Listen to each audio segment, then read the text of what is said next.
Hello everyone, and welcome to Operation Solaraid. I'm Camille Salazar-Hadaway, and today we're sharing a huge season with you. It all starts with a new squad that specializes in stealth and is led by none other than Caveira herself. It's called Ghost Eyes. The new operator will be joining this covert crew, and creative director Alexander Karpazis is here to reveal more. Now, brace yourself, because there's a lot happening this season, and you don't want to miss it.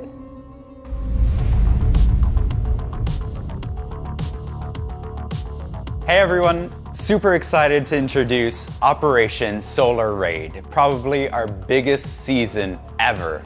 From top to bottom, we're adding a ton of features that you've asked about, including cross-play, cross-progression.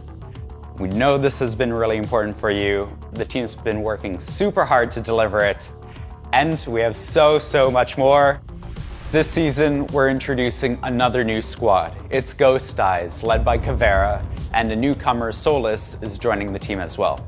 This is the squad of secrecy, the squad of stealth, and the squad of intel. And you'll get to learn a lot more about their story when we launch the season later. We have Solis, the new operator that's joining Rainbow Six and the Ghost Eyes squad.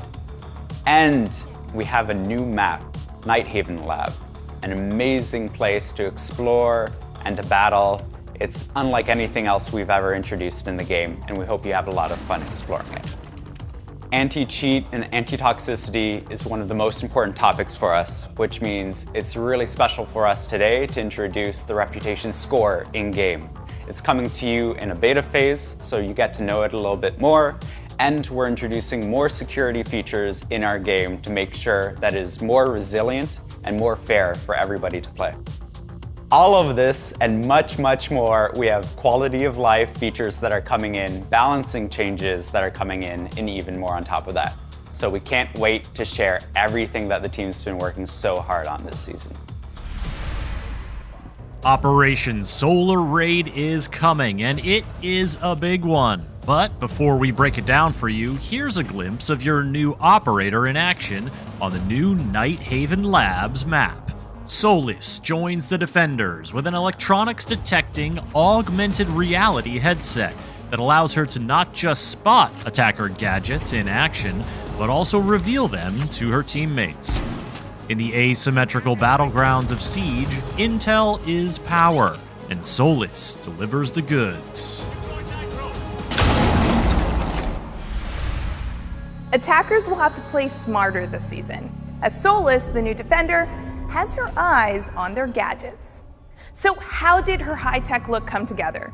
Concept artist Sunshine Kim will tell us more, while director of gameplay design Jeremy Carvin and game designer Dominic Clement give us the details on her gadget and the new opportunities it unlocks.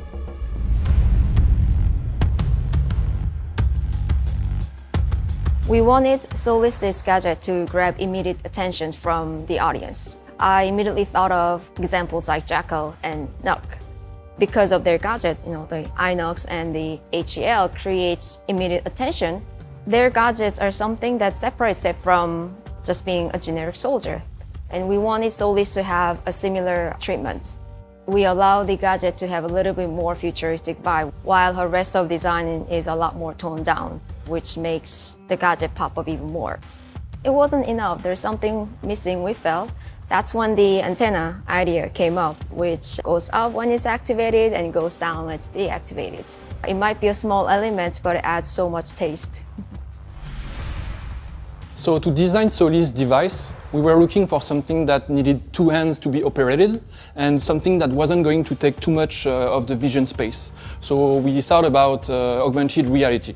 We were very excited with all the modern visual that it could add to the game. Solis' kit is made of three main parts: the helmet, the bracelet, and the gloves. So when the helmet turns on, the screen switches from transparent to glowy yellow, and the HUD elements start to show for the user. The second part is the bracelet. It's used as a placement tag for the ER interface. And this AR interface is shaped as a 3D ring. It's used by Solis to interact with the gadget. The last part is the scan, and the scan is the middle part of this AR interface. And when the scan is performed, you have this pulse of 3D lines that starts and fades in the distance, giving the position of every electronic device on its way. This idea came from a brainstorm that we had, and a question arose, well, what if we have an IQ on defense? You see that there's a lot of electronic gadgets. You have breaching charges, you have claymores, and tons and tons of drones and cameras. So it just made sense that the defense would have a tool similar to what the attackers have. She'll have a zone in the center of her screen where she'll be able to identify these gadgets and tell precisely, okay, that's a drone, that's a claymore, or that's a breaching charge. She's the only one who gets to see this information. If she wants to share with the team, she needs to use our communication tools like voice chats or text chat. But if she wants quick and easy communication with the rest of the team as to like where these gadgets are and what to do with them, she can use her secondary ability, which will send a pulse on her screen and will smart ping every gadget in the center of her screen. So the ones that are identified will be smart ping, giving a clear indication to the rest of the team where they are and what to do with them. Usually with loadouts, we try to give flexibility for players. We give the P90 as a primary because it's a super good SMG, super interesting, and another SMG as a sidearm because it's also a really good weapon. But we're also giving Solis a shotgun because being able to create, rotate, and help on site and help like reshape the map is also very, very interesting for an operator like this. And with the sidearm, again, that is SMG, it allows you to bring the shotgun and still have an SMG at hand if you really need to defend yourself. We're finally giving the P90 to an operator as a primary weapon, nonetheless a 2-2 operator, so 2 health and 2 speed operator. It's really cool to see a weapon with such rapid rate of fire and a big magazine on an operator that can move quite fast. When Solis has the ability on, she doesn't have any weapons, so she can't really defend herself unless she turns off the ability and then pulls back her weapon. Giving the impact to Solis allows her to kind of help her destroy any gadgets coming her way as a last resort. If she doesn't have anything else and she's in a panic and she needs to deal with the utility that she sees, or she needs to get away quickly, she can use the impact to create a rotation or use the impact to destroy any utility that she detects. The bulletproof cam is very useful in combination with the gadget because you can detect a gadget and then use the bulletproof cam with the EMP shot to disable the gadget that you see. She especially is interesting to synergize with Bandit, because if you have a bandit that is on a wall trying a bandit trick, she can actually be right behind him and tell Bandit, okay, they're going to be breaching the left wall, the right wall, the middle wall. It can give much clearer information as to where Bandit needs to put his batteries. You also have Mozzie. Since Solis is able to detect and spot the drones coming towards the site, she can give this information to Mozzie so Mozzie can place his best and hopefully capture as many drones as he can. Solis has a few counters. If you're facing a Solis that is hankering on site, you might want to bring a Thatcher or the EMP grenades. They're really useful to disable and deny Solis her ability. If you have an IQ also, that's a very useful operator to hunt down Solis because when the visor is activated, IQ can actually detect it and spot it and hunt down the Solis maybe anchoring on site. If you're facing a Solis that is roaming around, you might want to bring your classic roam clear operator like Lion, Grim, and Jackal. They're very useful to kind of flush out these roamers. The thing with Solis is since she doesn't have a weapon when the ability is on, she can be pretty vulnerable. At the end of the day, Solis is an intel collector, so if you know that she's collecting intel and you have an idea on how you can probably trick her, that's also a very useful counter to Solis. If you can think of ways, creative ways of kind of like lying to her, it can get some pretty cool interaction.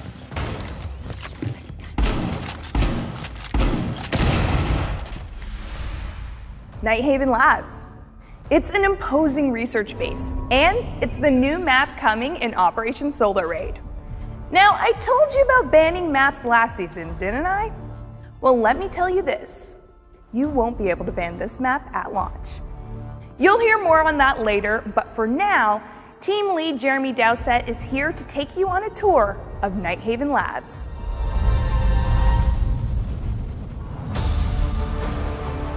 So this is actually one of the first maps we've done that actually incorporates the lore. It's Nighthaven, it's a research facility. The whole map is very, very clean. Even the outside, it has a very corporate feel, but the inside, you'll see, it's like a normal office space with the research lab down in the basement. So the basement only has one bomb site. It's optimized for navigation and flow. And we went for a more optimized design, so it's quite compact in its shape, but there's a lot of entryways from the exterior helipad, and there's lots of ingress and egress that you can actually do to the sites. There's a little Easter egg down there, hiding away, not so subtly. So first floor has 2 bomb sites. It's very clean, there's a cafeteria, there's lots of small rooms, big rooms, there's a warehouse there with some exterior walls. The warehouse is super interesting when you get close to it because it's an open area with a catwalk above it. So what you're going to find, especially if you're playing on the second floor or you're trying to come in from the second floor, dropping down onto the first floor, you're going to find it's interesting. The entryways on the catwalk give you some quite interesting sight lines and opportunities for quite sneaky and quite fun kills. Second floor, like the basement, only 1 bomb site. It's a little bit smaller, a little bit more compact.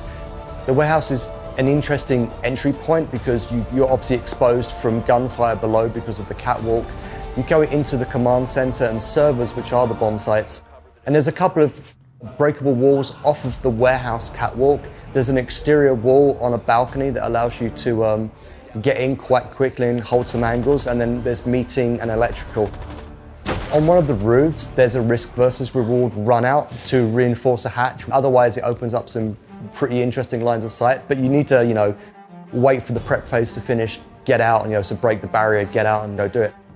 The map should be going into all of the playlists that we normally release upon. It's not the same as any other map. There's unique things in this one, and the map looks superb. The artists, the lighters, everyone did such a great job on this map. I'm looking forward to the reception. Playing with your friends is important. Sometimes they play on another platform. We know you've been waiting for this feature for a long time. And it's coming this season. Crossplay and cross-progression. We're delighted to have associate producer Deanna Stanley to tell us all the details.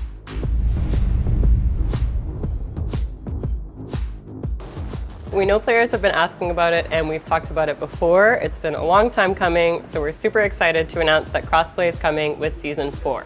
PlayStation and Xbox players will matchmake together and benefit from lower wait times thanks to the larger matchmaking pool. Now for crossplay, PC and streaming platforms will be kept in a separate pool from consoles. We have no intention to merge these 2 communities right now, but we're super excited to bring our console players together.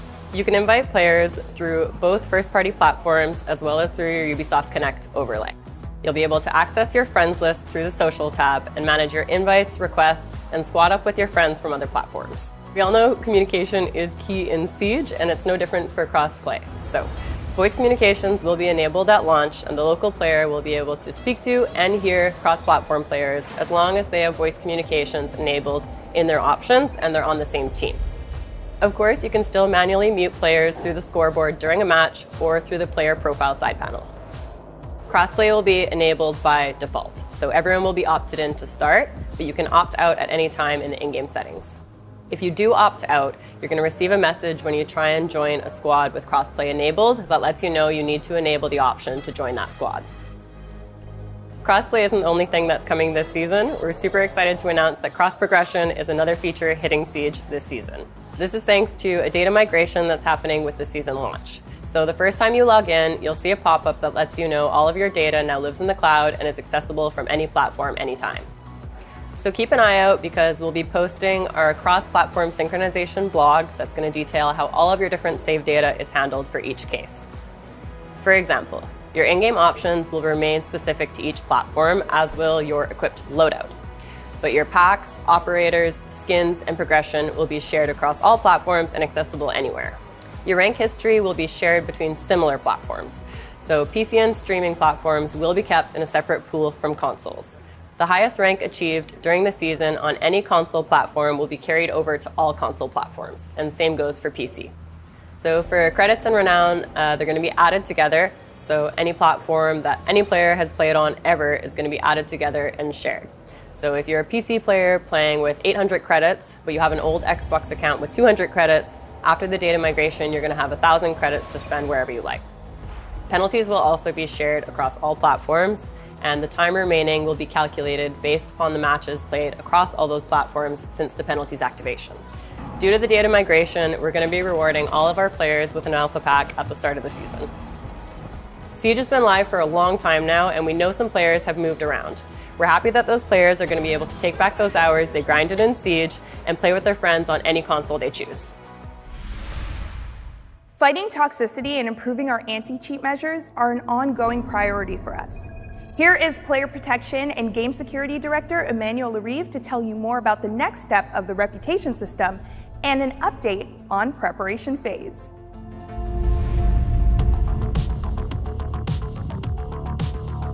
With the new season that is coming, we are very happy to announce that we will be launching the new reputation system. Since 2020, we have been deploying part of it during a shadow deployment to gather a lot of data from our player base in order to provide a sustainable solution for the long term. We will be starting with the first release in a beta display. The scoring will be private to yourself and available for all players. The reputation system will be looking at your gameplay behaviors, but also your interaction that you have with players. Based on that, it will paint a portrait of you and assign a specific standing. Then based on this standing, we will be triggering, during year 8, a set of actions that will be bonuses or penalties. More and more you have a high standing, more and more we will be applying modifiers to you in terms of alpha pack, renown, XPs, and special drops. When we talk about penalties based on your low standing, we mainly talk about game restriction toward the game mode. So for example, a player will not have an access to the competitive playlist, but also the test server, but we will also have restrictions and modifier to the currency, the alpha pack, the progressions. So this first release will be very important and key for our success. We will be informing all players about how they are being perceived by the system, but also by the other players, so that they can act accordingly, but also adjust their behavior or interaction with other players. By providing guidance, information, and by bringing this new standing icon, we will be improving the play experience of everybody. By the way, I want to share with you some data toward the reputation penalties. We have seen a decrease of friendly fire by better guiding and informing all players. When we are looking at the number of rounds impacted with at least one team kill per round, we can see a decrease of 10%. And I'm talking about per round, not per match. So this is great. We want to move away from the toxicity that the people are facing, and we want to improve the gameplay experience and provide a safer place for everybody. This is key. We are very glad to say that we will be removing the friendly fire from the preparation phase. We heard you. By removing it, we are just securing the whole experience for everybody. So there will be no mistake anymore, so that everybody can focus on their preparation phase and then start the battle. In terms of design, if you shoot at the teammate, there will be no damage, there will be no reverse friendly fire, and the bullet will not go through. I hope you will enjoy this new change, and we will be looking at your feedback during the season launch. We are always looking at new solutions to bring more security into the game, but also to better protect all players against cheating. And this is a priority for us. The team, over the past months, has been working hard to bring a new security measure to fight cheating. The goal is to decrease the cheating problem that you are facing, and we are really confident in this new solution that we are bringing into the game. We will monitor the effectiveness of it on our player base, on the cheater, and for sure, I will come back to you with some insights. Operation Solar Raid is going to fully revamp the way our ranking system works. It is now time for you to shine in Ranked 2.0. Associate producer Killian Callow will break down the whole host of changes that are coming. Get ready to play more ranked.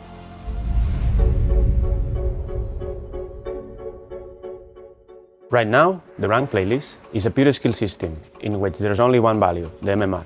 The MMR is used for rank and skill. Every start of the season, when we do the soft reset, because it's needed for rank progression, we are hurting the matchmaking fairness. After this soft reset, we have the placement matches to try to guess your rank as soon as possible. What are the changes in the core system? We are splitting skill and rank into two different values. The skill, in one hand, will be hidden and only used for matchmaking. On the other hand, the rank will be visible and only used for progression. We are removing the placement matches, because the only value that will be reset is the rank. You will start your rank progression at the beginning of the ladder. From now on, there will be rank points. There will be also 5 divisions per rank. Each division will have 100 points. Also, to help you in this progression, we included systems like the demotion shield that will prevent you from losing ranks easily. The current reward system is only giving you one chance per season, the one of your highest rank. For instance, if you are a silver player, you are not getting the chance below your rank, bronze and copper, and that doesn't make any sense. From now on, there will be 1 reward per division, so 5 rewards per rank, with some exclusive new items.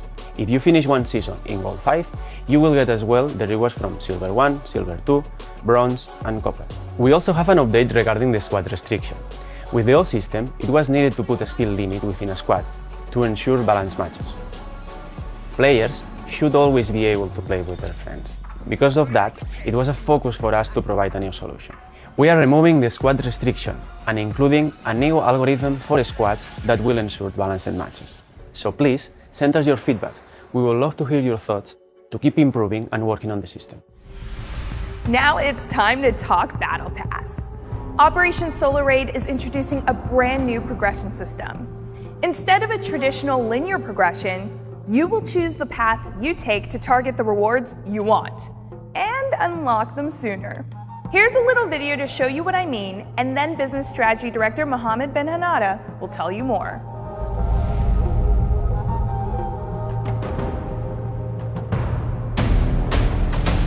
Rainbow Six Siege Battle Pass has evolved to become more tactical, offering you new ways to unlock the rewards that matter to you faster.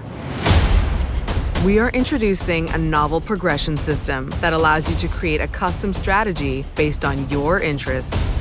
As you navigate the map, you can choose what paths and rewards to prioritize. For example, if you main smoke, you can follow the most efficient path to collect all smoke-exclusive rewards. Each time you go up one Battle Pass level, you earn Battle Pass tokens. Now you can actively use these tokens to unlock tiles. Exclusive rewards are available to all players on some of the tiles, while Battle Pass Premium owners get even more. New Battle Pass gadgets like the Breach Charge will allow you to forge your own unique path. You can now strategize ways to unlock the rewards that matter most to you, or unlock all rewards in any order you choose. Premium Battle Pass owners receive exclusive perks, including early access to a new season's operator, 30% battle point progression boost, 10% in-game shop discount, and more.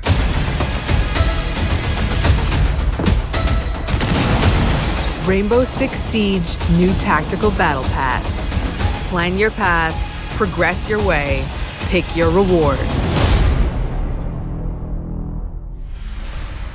We are really thrilled to bring this new Battle Pass system to our players.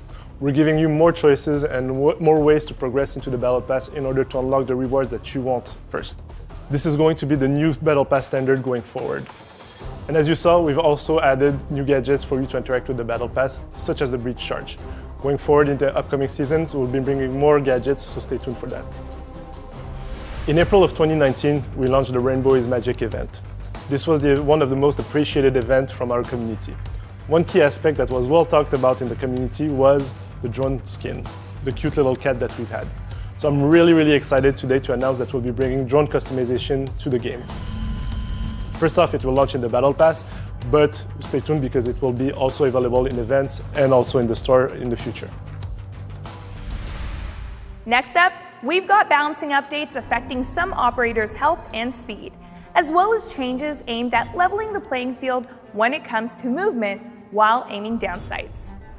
Here's game designer Robert Cole in our Barcelona studio.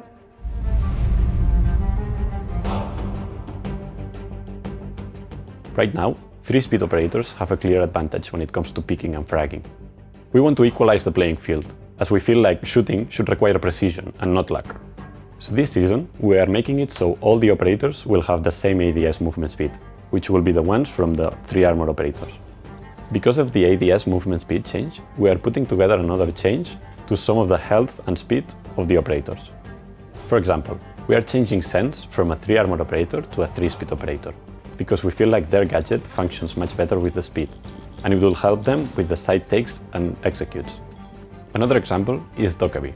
We are changing her from a 2 armor 2-speed operator to a 3-speed operator, because we feel like with her new speed, she will be able to move around the map and hack the defender's camera much better. Finally, another example is Osa, which we're changing her from a 2-speed 2 armor operator to a 3 armor operator, because we feel like the extra health will help her survive the shots to the limbs, the only exposed parts, while carrying the shield. With the health and movement speed changes, as well as the ADS movement speed changes, we are excited to equalize the playing field and bring much more variety to the operator meta. Earlier in the show, I told you you wouldn't be able to ban the Nighthaven Labs map at launch. I wasn't kidding. In this quality of life update, we'll tell you more about that, plus details on ability mode and more. Here again, our associate producer, Killian Callow, and game designer, Mathieu Lacombe.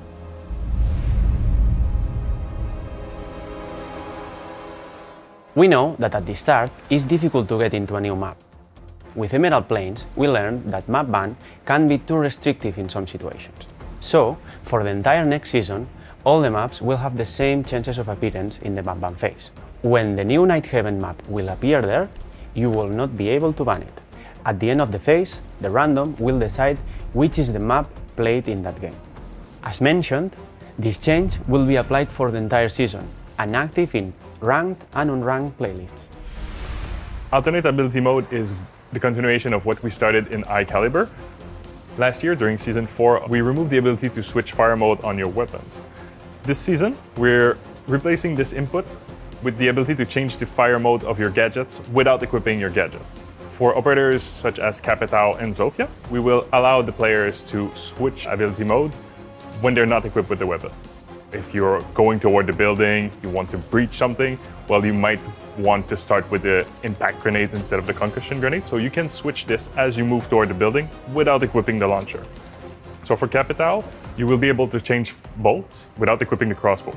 So if you want to cover your allies with the smoke bolt, you can just change it before you get to the risky part where you have to face the operators. You can just switch it beforehand. We want to reward players that have a plan. If you know what you're going to do, you have a routine, or you know your specific plan that you want to execute in this map, well, we give you the tool to be ready, more efficient when you do so. We started in high caliber with this feature, we're improving it now, and we're going to use it in the future. We're going to expand on it. We can look for it as to have 2 inputs for a single operator, which means that reworks, new operators can benefit from this feature.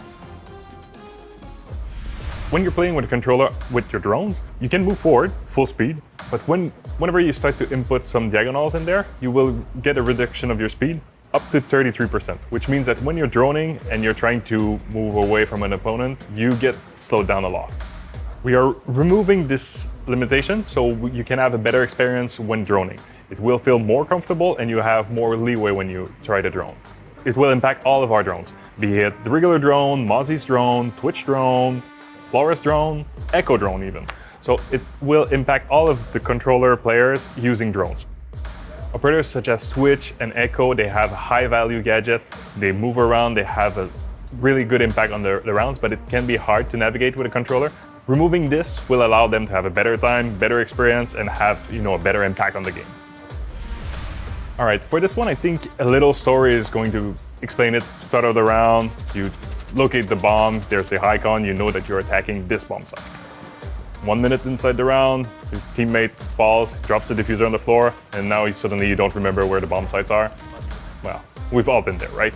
With this change, what we're trying to have both the bombs icon and the diffuser icon, so you know exactly what you have to do. What we have right now is you have 2 bombs icon or a diffuser icon on screen. We are combining those 2 together. If you discovered a bomb site previously, they will always remain visible. They will either be full yellow because you have the diffuser on someone, or they'll be black because you have to get the diffuser first. Tuning your loadout to fit your playstyle is important. And the shooting range is a great place to get your weapon and attachment pairings just right. Game designer Robert Cole is back to detail a new update for the shooting range to help you get everything dialed in.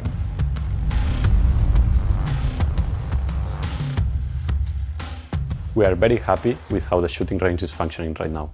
But it's true that players struggle to remember which guns and attachments they tested, as well as they cannot compare the recoils of the different weapons. This season, thanks to our amazing Shanghai team, we're introducing a new feature to the shooting range, the shooting records.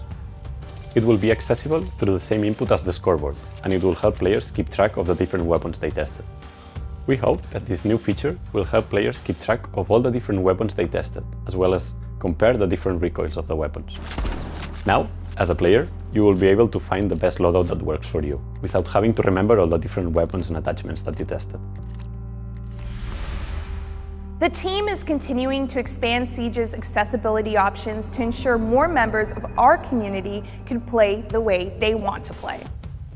From our Kyiv studio, associate producer Jane Gonchar is here to share more on new team color customization and advanced controller options.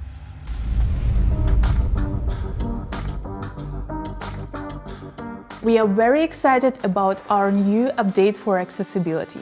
In Season 4, we spot the most important objects and gadgets in-game that requires color change. So now your team color preference will be applied to the generic gadgets, CCTV, drones, operators gadgets and their elite skins. Your team is blue and the opposite team is red by default. But we know for colorblind players, it's harder to distinguish some objects in certain situations, so we brought ability to customize, starting with 3 colors: blue, red and orange.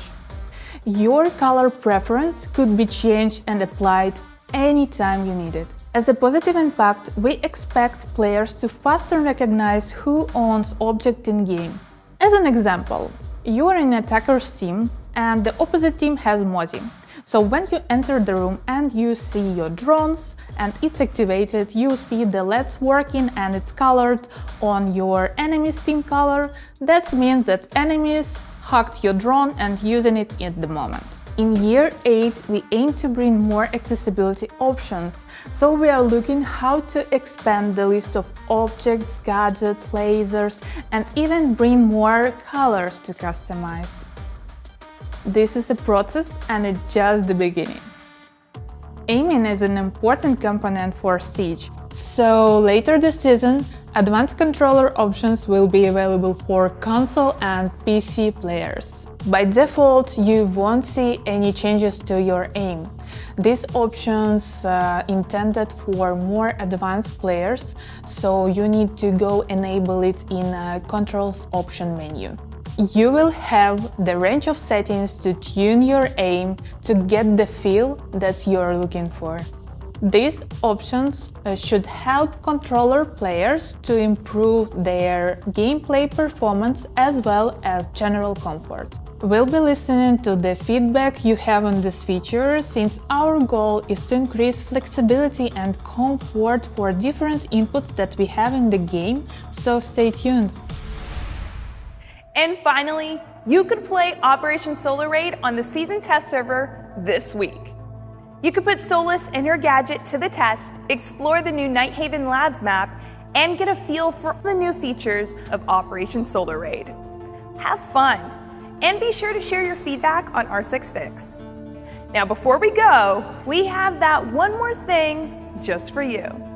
It was born of a collaboration that's close to our heart and sure to make a few new Iana fans happy out there.